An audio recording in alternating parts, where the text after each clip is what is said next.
looking? Of course they did.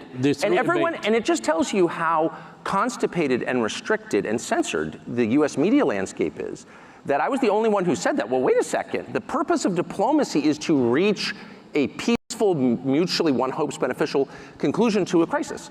So if you're showing up voluntarily at the Munich Security Conference and saying, hey, Zelensky, why don't you allow us to put nuclear weapons on Russia's border? You're cruising for a war because you know that's the red line.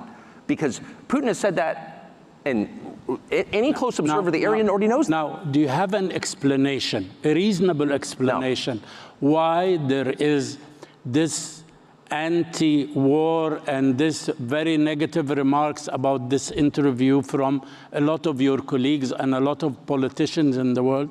One of the ways that I think I'm different is I don't like the internet, and I haven't seen any of the reaction, and I would imagine, you know, I'm not the most popular person among my colleagues in the United States. I wouldn't have dinner with them anyway, so it's no great loss.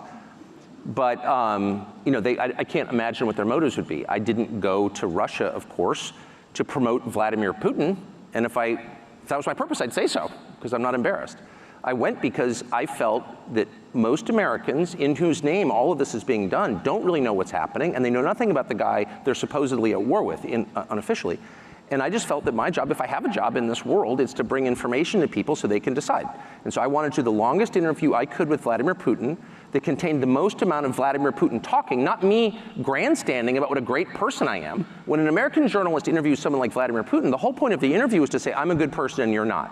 And that interview was aimed at his colleagues in the newsrooms in the United States. I'm a good person. Why are you such a bad person? You're committing genocide.